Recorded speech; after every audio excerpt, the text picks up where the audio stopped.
ನಮಸ್ಕಾರ ಸ್ನೇಹಿತರೆ, ನಮ್ಮ ನಂಬಿಕೆಗೆ ಸ್ವಾಗತ ಸುಸ್ವಾಗತ. ಸ್ನೇಹಿತರೆ, ವಾದಿರಾಜರು ಕನ್ನಡದ ಹರಿದಾಸ ಪಂಥದ ಪ್ರಮುಖರಲ್ಲೊಬ್ಬರು. ವ್ಯಾಸರಾಯರ ಪ್ರಮುಖ ಶಿಷ್ಯರಲ್ಲಿ ಸೋದೆಯ ಮಠಾಧಿಪತಿಗಳಾಗಿದ್ದ ವಾದಿರಾಜರು ಒಬ್ಬರು. ಕನ್ನಡ ಮತ್ತು ಸಂಸ್ಕೃತ ಭಾಷೆಗಳಲ್ಲಿ ಅಪಾರ ಪಾಂಡಿತ್ಯವನ್ನು ಪಡೆದಿದ್ದವರು. ಅವರ ಕವಿತೆ ತರ್ಕಬದ್ಧವಾದುದು. ಇವರ ವಾಗ್ವೈಖರಿಯನ್ನ ಮೆಚ್ಚಿದ ವಿಜಯನಗರ ಸಾಮ್ರಾಜ್ಯದ ಅರಸ ಶ್ರೀಕೃಷ್ಣದೇವರಾಯ ಇವರಿಗೆ ಪ್ರಸಂಗಾಭರಣ ತೀರ್ಥ ಎಂಬ ಬಿರುದನ್ನು ನೀಡಿ ಗೌರವಿಸಿದ. ಶ್ರೀಹರಿ ಭಕ್ತಿಯನ್ನ ಕೀರ್ತನೆಗಳ ಮೂಲಕ ಜನಸಾಮಾನ್ಯರಿಗೆ ತಿಳಿ ಕನ್ನಡದಲ್ಲಿ ಸರಳವಾಗಿ ಅರ್ಥವಾಗುವಂತೆ ಮಾಡ್ತಾರೆ. ಅಷ್ಟಮಠಗಳಲ್ಲಿ ಈಗ ನಡೆಯುವ ಪರ್ಯಾಯೋತ್ಸವ ಪದ್ಧತಿಯನ್ನು ಪ್ರಾರಂಭಿಸ್ತಾರೆ. ಉಡುಪಿ ಜಿಲ್ಲೆಯಲ್ಲಿರುವ ಹೂವಿನಕೆರೆ ಎಂಬ ಗ್ರಾಮದಲ್ಲಿ 1480ರಲ್ಲಿ ಶ್ರೀ ವಾದಿರಾಜರ ಜನನವಾಗತ್ತೆ. ತಂದೆ ರಾಮಾಚಾರ್ಯ ಮತ್ತು ತಾಯಿ ಸರಸ್ವತಿ ದೇವಿ. ಇವರ ಪೂರ್ವಾಶ್ರಮದ ಹೆಸರು ಭೂವರಾಹ. ಅವರ ಇಷ್ಟದೈವ ಶ್ರೀಹರಿ. ತಮ್ಮ ಬದುಕಿನುದ್ದಕ್ಕೂ ಶ್ರೀಹರಿ ನಾಮಸ್ಮರಣೆ ಮಾಡುತ್ತಿದ್ದ ಅವರ ಅದಮ್ಯ ಭಕ್ತಿಗೆ ಮೆಚ್ಚಿದ ಶ್ರೀಹರಿ ಹಯವದನ ಅಥವಾ ಕುದುರೆಯ ರೂಪದಲ್ಲಿ ದರ್ಶನ ಕೊಟ್ಟನಂತೆ. ತಮ್ಮ 8ನೇ ವಯಸ್ಸಿನಲ್ಲಿ ಸನ್ಯಾಸಾಶ್ರಮವನ್ನ ಸ್ವೀಕರಿಸಿದ ವಾದಿರಾಜರ ಸನ್ಯಾಸ ಜೀವನದ ಅವಧಿ 112 ವರ್ಷಗಳು. ಬನ್ನಿ ಹಾಗಿದ್ರೆ ಇವತ್ತಿನ ಎಪಿಸೋಡ್ನಲ್ಲಿ ಆ ದಿವ್ಯ ಚೇತನದ ಕುರಿತಾಗಿ ಕೆಲವೊಂದಷ್ಟು ಕುತೂಹಲ ಭರಿತ ಕಥಾನಕಗಳನ್ನು ತಿಳ್ಕೊಳ್ತಾ ಹೋಗೋಣ. ಅದಕ್ಕೂ ಮುನ್ನ ನಮ್ಮ ನಂಬಿಕೆಗೆ ನಿಮ್ಮ ಬೆಂಬಲವಿರಲಿ. ಸ್ನೇಹಿತರೆ, ಶ್ರೀ ಮಧ್ವಾಚಾರ್ಯರ ಬಳಿಕ ದ್ವೈತ ಮತದ ಪ್ರವರ್ತಕರಾಗಿ ಮೆರೆದು ಭಾರತದ ಭಕ್ತಿ ಪಂಥದ ಪರಂಪರೆಯಲ್ಲಿ ಎತ್ತರದ ಸ್ಥಾನ ಪಡೆದವರು ಶ್ರೀ ವಾದಿರಾಜರು. 120 ವರ್ಷಗಳ ಕಾಲ ಈ ನೆಲದಲ್ಲಿ ನಡೆದಾಡಿ ಸ್ವೇಚ್ಛೆಯಿಂದ ದೇವಲೋಕಕ್ಕೆ ನಡೆದ ಮಹಾನ್ ಯೋಗಿ, ಯೋಗಿಗಳ ರಾಜ ಶ್ರೀ ವಾದಿರಾಜರು. ಆಚಾರ್ಯ ಮಧ್ವರಿಗೊಲಿದ ಕಡೆಗೋಲ ಕೃಷ್ಣ ನೆಲೆ ನಿಂತ ಉಡುಪಿಯ ಇತಿಹಾಸಕ್ಕೆ ಚಿನ್ನದ ಮೆರುಗನ್ನಿತ್ತವರು ಶ್ರೀ ವಾದಿರಾಜರು. ಸಾಮಾಜಿಕ ಸುಧಾರಣೆಗಳ ಜೊತೆಗೆ ಆಧ್ಯಾತ್ಮದ ಬದುಕಿಗೊಂದು ಕಲಾತ್ಮಕತೆಯನ್ನಿತ್ತು ಲೌಕಿಕಕ್ಕೆ ಅಲೌಕಿಕದ ಬೆರಗನ್ನಿತ್ತವರು ಶ್ರೀ ವಾದಿರಾಜರು. ಕನಕದಾಸರಿಗೊಲಿದು ಕೃಷ್ಣ ಅವರಿಗೆ ದರ್ಶನವಿತ್ತ ಗೋಡೆಯ ಬಿರುಕಿನಲ್ಲೇ ಕಿಂಡಿಯೊಂದನ್ನಿರಿಸಿ ಅದನ್ನ ಕನಕನ ಕಿಂಡಿ ಎಂದು ಕರೆದು ಕೃಷ್ಣನ ಮೊದಲ ಧೂಳಿ ದರ್ಶನ ಅದರ ಮೂಲಕವೇ ನಡಿಬೇಕು ಎಂಬ ಪದ್ಧತಿಯನ್ನ ಬೆಳಕಿಗೆ ತಂದು ಕನಕ ಭಕ್ತಿಗೆ ಉಡುಪಿಯಲ್ಲೊಂದು ಐತಿಹಾಸಿಕ ದಾಖಲೆ ನಿರ್ಮಿಸಿದ ದೂರದರ್ಶಿ ಶ್ರೀ ವಾದಿರಾಜರು. ಕನಕದಾಸರು ಕೃಷ್ಣನಿಗೆ ಗೆರಟೆಯಲ್ಲಿ ಅಂಬಲಿ ಅರ್ಪಿಸುತ್ತಿದ್ದರೆಂದು ಕೃಷ್ಣನ ನಿತ್ಯ ಪೂಜೆಯಲ್ಲಿ ಇಂದಿಗೂ ಗೆರಟೆ ಗಂಜಿ ಸಮರ್ಪಣೆ ನಡೆಯುವಂತೆ ಏರ್ಪಡಿಸಿದ ಇತಿಹಾಸ ಪುರುಷ ಶ್ರೀ ವಾದಿರಾಜರು. ವೇದಾಂತ ಸಾಮ್ರಾಜ್ಯದ ಸಂಕೇತವಾದ ತೀರ್ಥ ಪದವನ್ನ ತೊರೆದು ಬರಿದೆ ಬಿಡಿ ಸನ್ಯಾಸಿಯಂತೆ ವಾದಿರಾಜರೆಂದು ಕರೆಸಿಕೊಂಡ ಮಹಾನ್ ವಿರಕ್ತ ಶಿಖಾಮಣಿ ಶ್ರೀ ವಾದಿರಾಜರು. ಹೂವಿನ ಕೆರೆಯಲ್ಲಿ ಅರಳಿ ಜಗದಗಲಕ್ಕೆ ಕಂಪು ಬೀರಿದ ಬಂಗಾರದ ಹೂವು ಶ್ರೀ ವಾದಿರಾಜರು. ದುಷ್ಟರಿಗೆ ದುರಹಂಕಾರಿಗಳಿಗೆ ನಾಗರಹಾವು ಶ್ರೀ ವಾದಿರಾಜರು. ಕನ್ನಡದಲ್ಲಿ ದೇವರ ನಾಮಗಳನ್ನ ಹೊಸೆದು ಮಡಿವಂತಿಕೆಯ ಬಾಯಲ್ಲಿ ಕನ್ನಡದ ಮಂತ್ರ ನುಡಿಸಿದವರು ಶ್ರೀ ವಾದಿರಾಜರು.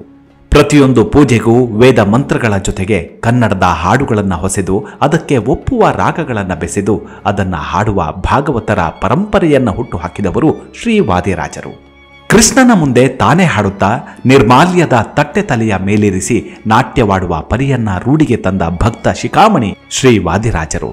ತತ್ವವಾದಿಗಳಿಗೆಲ್ಲ ರಾಜರಾಗಿ ಮೆರೆದವರು ಶ್ರೀ ವಾದಿರಾಜರು. ಆದರೂ ಶ್ರೀ ವಾದಿರಾಜರು ತಮ್ಮ ಹೆಸರಿಗೆ ಹೊಸತೊಂದು ಅರ್ಥವನ್ನು ಹೇಳ್ತಾರೆ. ಆಚಾರ್ಯ ಮಧ್ವರು ನಿಜವಾದ ವಾದಿಗಳು.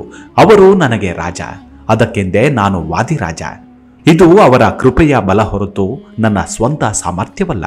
ಅವರು ವೈಣಿಕ, ನಾನು ಅವರು ನುಡಿಸಿದಂತೆ ನುಡಿಯುವ ವೀಣೆ. ವಿದ್ಯಾ ದದಾತಿ ವಿನಯಂ ಎಂಬ ಮಾತಿಗೆ ಬೇರೆ ನಿದರ್ಶನ ಬೇಕೆ. ದೊಡ್ಡವರ ಸೌಜನ್ಯಕ್ಕೆ ಸಾಟಿ ಇಲ್ಲ. ಸಣ್ಣವರು ದೊಡ್ಡಸ್ತಿಕೆಯ ನಾಟಕವಾಡ್ತಾರೆ. ದೊಡ್ಡವರು ಸಣ್ಣವರಿಗಿಂತ ಸಣ್ಣವರಾಗಿ ಮಗುವಿಗಿಂತ ಮಗುವಾಗಿ ನಡೆದುಕೊಳ್ತಾರೆ. ಈ ಸಣ್ಣಸ್ತಿಕೆಯೇ ದೊಡ್ಡಸ್ತಿಕೆಯ ದೊಡ್ಡ ಲಕ್ಷಣ. ಧರ್ಮರಾಜನ ರಾಜಸೂಯದಲ್ಲಿ ಶ್ರೀಕೃಷ್ಣನೇ ಬಂದ ವಿಪ್ರರ ಕಾಲು ತೊಳೆಯುವ ಕಾಯಕಕ್ಕೆ ನಿಂತನಂತೆ. ಕೃಷ್ಣ ಭಕ್ತರಿಗೆ ಇದೊಂದು ಮಾದರಿ. ವಾದಿರಾಜರು ಇಂತಹ ಆದರ್ಶದ ಬದುಕನ್ನ ಬದುಕಿದವರು.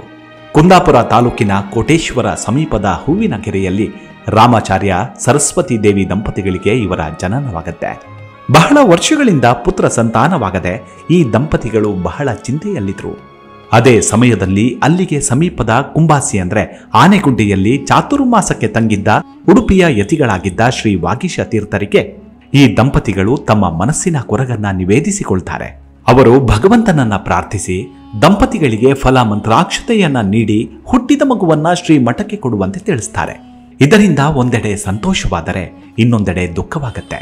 ದಂಪತಿಗಳ ಮನಸ್ಸಿನ ದುಗುಡವನ್ನ ಅರಿತ ಶ್ರೀ ವಾಗೀಶ ತೀರ್ಥರು, ಮಗು ಮನೆಯೊಳಗೆ ಜನಿಸಿದರೆ ನೀವೇ ಇಟ್ಟುಕೊಳ್ಳಿ, ಮನೆಯಿಂದ ಹೊರಗೆ ಜನಿಸಿದರೆ ಮಠಕ್ಕೆ ಕೊಡಿ ಎಂದು ಸಮಾಧಾನ ಮಾಡ್ತಾರೆ. ಇದರಿಂದ ತೃಪ್ತರಾದ ರಾಮಾಚಾರ್ಯ ದಂಪತಿಗಳು ಮನೆಗೆ ಮರಳುತ್ತಾರೆ. ರಾಮಾಚಾರ್ಯರು ಬಹಳ ಎಚ್ಚರಿಕೆಯಿಂದ ಪತ್ನಿಯನ್ನ ನೋಡಿಕೊಳ್ತಾರೆ. ಹೆರಿಗೆ ದಿನ ಹತ್ತಿರ ಬಂದಾಗ ಹೆಂಡತಿಯು ಯಾವ ಕಾರಣಕ್ಕೂ ಮನೆಯಿಂದ ಹೊರಗೆ ಹೋಗದಂತೆ ನೋಡಿಕೊಳ್ತಾರೆ. ಆದರೆ ವಿಧಿಯ ಸಂಕಲ್ಪದ ಮುಂದೆ ಮಾನವನ ಪ್ರಯತ್ನ ಎಷ್ಟು ಫಲ ನೀಡಿತು ಅಲ್ವಾ. ಮಾಘ ಶುದ್ಧ ದ್ವಾದಶಿ ದಿನ ರಾಮಾಚಾರ್ಯರು ದ್ವಾದಶಿ ಪಾರಣೆಗೆ ಕುಳಿತಿರ್ತಾರೆ. ಹೆಂಡತಿ ಸರಸ್ವತಿ ದೇವಿ ಗಂಡನಿಗೆ ಬಡಿಸುತ್ತಿದ್ರು. ಆಗ ಮನೆಯ ಎದುರಿನ ಗದ್ದೆಯಲ್ಲಿ ದನವೊಂದು ಬೆಳೆದ ಫಸಲನ್ನ ತಿನ್ನುತ್ತಿತ್ತು. ಅದನ್ನ ಓಡಿಸಲೆಂದು ಸರಸ್ವತಿ ದೇವಿ ಗದ್ದೆಗೆ ಇಳಿತಾರೆ. ದನ ಓಡಿ ಹೋಗುತ್ತದೆ. ಆದರೆ ಸರಸ್ವತಿ ದೇವಿಗೆ ಹೊಟ್ಟೆ ನೋವು ಪ್ರಾರಂಭವಾಗಿ ಅಲ್ಲೇ ಹೆರಿಗೆ ಆಗತ್ತೆ. ಅಂದು ಶಾರ್ವರಿ ಸಂವತ್ಸರ ಶುದ್ಧ ದ್ವಾದಶಿ ಸ್ವಾತಿ ನಕ್ಷತ್ರ ಬುಧವಾರ ಕ್ರಿಸ್ತಶಕ 1480 ಹುಟ್ಟಿದ ಮಗುವಿಗೆ ರಾಮಾಚಾರ್ಯ ದಂಪತಿಗಳು ಭೂ ವರಾಹನೆಂದು ನಾಮಕರಣ ಮಾಡ್ತಾರೆ. ಬಾಲ್ಯದಿಂದಲೇ ವಿಲಕ್ಷಣ ಪ್ರತಿಭೆ ಪಡೆದಿದ್ದ ಭೂ ವರಾಹ ತನ್ನ ಓರಗೆಯ ಹುಡುಗರು ಅಚ್ಚರಿಪಡುವಂತೆ ವಿದ್ಯಾಸಂಪನ್ನನಾದ. 8ನೆಯ ವಯಸ್ಸಿಗೆ ಶ್ರೀ ವಾಗೀಶ ತೀರ್ಥರು ಶಾಸ್ತ್ರೋಕ್ತವಾಗಿ ಸನ್ಯಾಸ ದೀಕ್ಷೆಯನ್ನು ಕೊಟ್ಟು ದ್ವೈತ ಸಿದ್ಧಾಂತವನ್ನು ಉಪದೇಶಿಸಿ ಶ್ರೀ ವಾದಿರಾಜ ತೀರ್ಥ ಎಂಬ ಅನ್ವರ್ಥ ನಾಮವನ್ನೆತ್ತಿ ಹರಸಿದರು. ಶ್ರೀ ವಾದಿರಾಜ ತೀರ್ಥ ಎಂಬ ಅನ್ವರ್ಥ ನಾಮವನ್ನಿತ್ತು ಹರಸ್ತಾರೆ. ಶ್ರೀ ವಾದಿರಾಜರು ಉಡುಪಿಯ ಕುಂಬಾಸಿ ಮಠದ 20ನೇ ಯತಿಗಳಾಗ್ತಾರೆ. ಒಂದು ದಿನ ಬೆಳಗಿನ ಜಾವದಲ್ಲಿ ಶ್ರೀ ಹಯವದನ ಸ್ವಾಮಿಯು ವಾದಿರಾಜರಿಗೆ ಕನಸಿನಲ್ಲಿ ದರ್ಶನವಿತ್ತು ಆಶೀರ್ವದಿಸಿದ. ವಾದಿರಾಜರು ಪುಳಕಿತರಾಗಿ ಶ್ರೀ ಹಯವದನನನ್ನ ಸ್ತೋತ್ರ ಮಾಡ್ತಾರೆ. ಆನಂತರದಲ್ಲಿ ಶ್ರೀ ಹಯವದನನ ಅಂಕಿತದಲ್ಲಿ ಶ್ರೀ ವಾದಿರಾಜರು ತಾಳುವಿಕೆಗಿಂತ ತಪ್ಪವು ಇನ್ನಿಲ್ಲ ಇಂತಹ ಅಸಂಖ್ಯ ಕೀರ್ತನೆ ಉಗಾಭೋಗಗಳನ್ನು ರಚಿಸ್ತಾರೆ. ಶ್ರೀ ಮಧ್ವಾಚಾರ್ಯರ ಕಾಲದಿಂದಲೂ ಉಡುಪಿಯಲ್ಲಿ 2 ತಿಂಗಳಿಗೊಮ್ಮೆ ಪರ್ಯಾಯವಾಗುತ್ತಿತ್ತು. ಆರ್ಥಿಕವಾಗಿ ಉಡುಪಿಯ ಮಠಗಳು ದುಸ್ಥಿತಿಯಲ್ಲಿದ್ದವು. ಶ್ರೀ ವಾದಿರಾಜರು ಅದನ್ನ ಮನಗಂಡು ಎಲ್ಲ ಮಠಾಧೀಶರ ಒಪ್ಪಿಗೆ ಪಡೆದು 2 ವರ್ಷಗಳಿಗೆ ಬದಲಾಯಿಸ್ತಾರೆ. ಇದರಿಂದ ಉಳಿದ ಮಠಾಧೀಶರಿಗೆ 14 ವರ್ಷಗಳ ಬಿಡುವು ದೊರೆತು ಅವರು ಆ ಸಮಯದಲ್ಲಿ ದೇಶಾಟನೆ ಮಾಡಿ ಜ್ಞಾನ ಸಂಪಾದನೆ, ಕ್ಷೇತ್ರ ದರ್ಶನ, ಶಿಷ್ಯರ ಸಂಪರ್ಕ ಮಾಡಬಹುದಾಯಿತು. ಈ ಪರಿವರ್ತನೆಯಿಂದ ಮಧ್ವ ಮತ ಪ್ರಚಾರವಾಯಿತು. ಶ್ರೀ ವಾದಿರಾಜರ ಪರ್ಯಾಯ ಕಾಲದಲ್ಲಿ ಭಕ್ತ ಶ್ರೇಷ್ಠ ಕನಕದಾಸರು ಉಡುಪಿಗೆ ಬಂದಿದ್ರು. ಶ್ರೀ ವ್ಯಾಸರಾಯರೊಡನೆ ಕನಕದಾಸರು ಕಂಡಿದ್ದ ಶ್ರೀ ವಾದಿರಾಜರು ಅವರನ್ನ ಪ್ರೀತಿಯಿಂದ ಸ್ವಾಗತಿಸ್ತಾರೆ. ಅವರಿಗೆ ಶ್ರೀಕೃಷ್ಣ ಮಠದ ಪಕ್ಕದಲ್ಲಿ ಉಳಿದುಕೊಳ್ಳಲು ವ್ಯವಸ್ಥೆ ಮಾಡ್ತಾರೆ. ಅವರ ನಿರಂತರ ಕೃಷ್ಣ ಪ್ರಜ್ಞೆಗೆ ಮೆಚ್ಚಿ ಅವರಿಗೆ ಅನವರತ ಕೃಷ್ಣ ದರ್ಶನವಾಗುವಂತೆ ಪಕ್ಕದ ಗೋಡೆಯಲ್ಲಿ ಕಿಟಕಿ ಮಾಡಿಸಿಕೊಟ್ಟಿದ್ರು. ಅವರ ಭಕ್ತಿಯ ನೆನಪಿಗಾಗಿ ಅವರು ಕೃಷ್ಣನಿಗೆ ಸಮರ್ಪಿಸಿದ್ದ ಕರಟದಲ್ಲಿ ಗಂಜಿ ಮತ್ತು ರೊಟ್ಟಿಯನ್ನ ಕೃಷ್ಣನಿಗೆ ನಿತ್ಯವೂ ನೈವೇದ್ಯ ಮಾಡುವ ಕ್ರಮವನ್ನ ಜಾರಿಗೆ ತಂದರು. ಮಹಾಜ್ಞಾನಿಗಳಾದ ಶ್ರೀ ವಾದಿರಾಜರು ಶ್ರೀ ಕನಕದಾಸರ ಅಂತರಂಗದ ಕೃಷ್ಣ ಭಕ್ತಿಯನ್ನರಿತು ಅವರನ್ನ ಗೌರವಿಸಿದರು. ವಾದಿರಾಜರ ಔದಾರ್ಯಕ್ಕೆ ಬೆರಗಾದ ಕನಕದಾಸರು ಬದುಕಿದೆನು ಬದುಕಿದೆನು ಭವ ಎನಗೆ ಹಿಂಗಿತು ಎಂದು ಹೃದಯ ತುಂಬಿ ಹಾಡ್ತಾರೆ.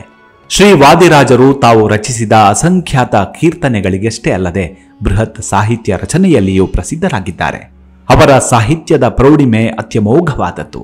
ಕನ್ನಡ, ತುಳು, ಸಂಸ್ಕೃತ ಭಾಷೆಗಳ ಅವರ ಪದ ಪ್ರಯೋಗ ಪ್ರಾವೀಣ್ಯ ಇನ್ನಾರಲ್ಲೂ ಕಾಣಸಿಗದು. ಇಡೀ ಭಾರತ ಖಂಡವನ್ನ 4 ಬಾರಿ ಸಂಚರಿಸಿ ಪ್ರಪ್ರಥಮ ಪ್ರವಾಸ ಸಾಹಿತ್ಯವೆನ್ನಬಹುದಾದ ತೀರ್ಥ ಪ್ರಬಂಧವನ್ನ ರಚಿಸ್ತಾರೆ.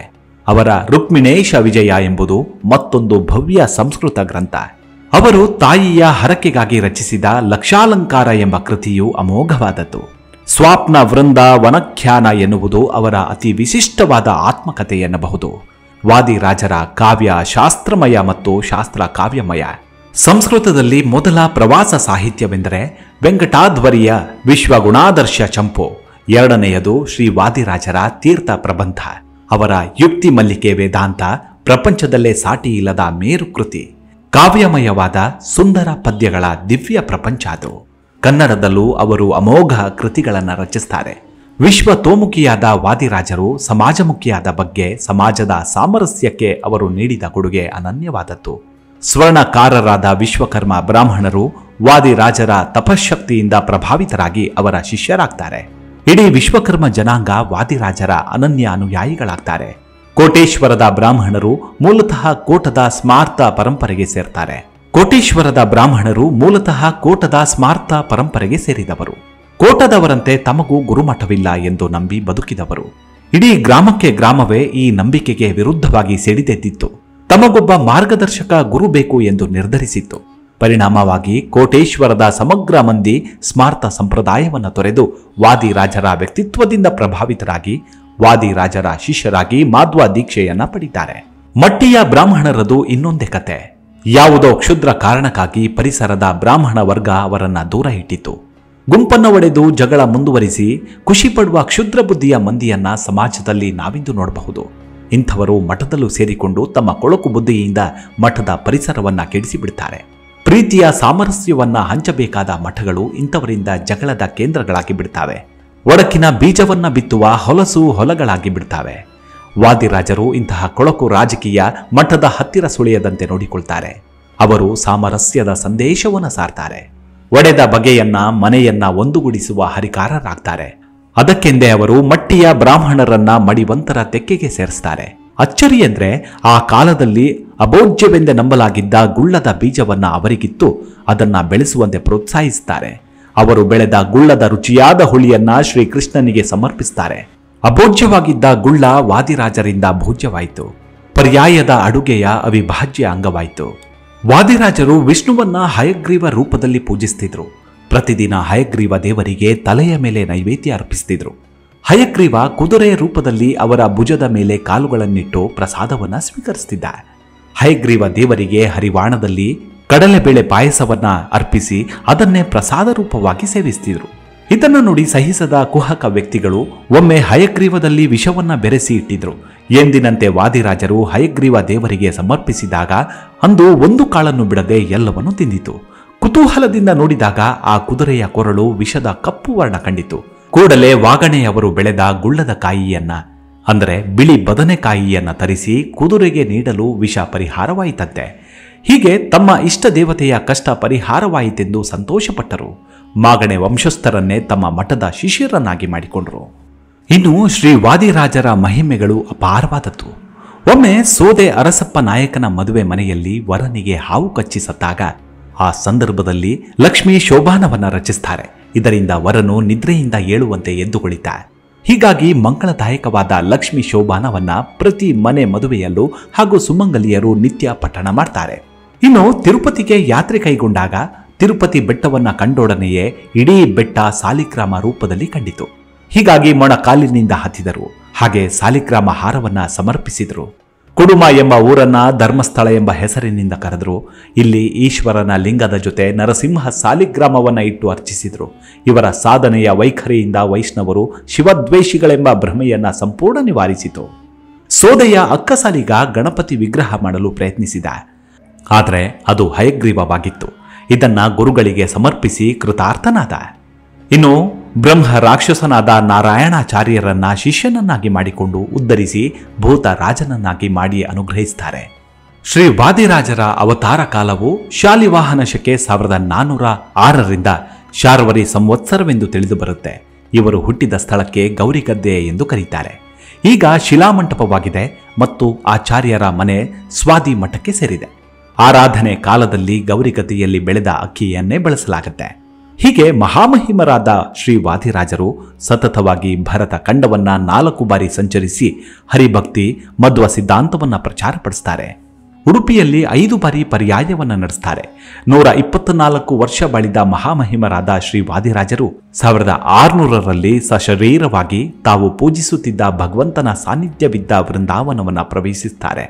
ಇವಿಷ್ಟು ಶ್ರೀ ವಾದಿರಾಜರ ಕುರಿತಾದ ಸಣ್ಣದಾದ ಮಾಹಿತಿ. ಮುಂದಿನ ಎಪಿಸೋಡ್ನಲ್ಲಿ ಮತ್ತೆ ಸಿಗೋಣ. ಅಲ್ಲಿವರೆಗೂ ನಿಮ್ಮ ಆರೋಗ್ಯದ ಕಡೆ ಗಮನವಿರಲಿ. Take care. ನಮಸ್ಕಾರ.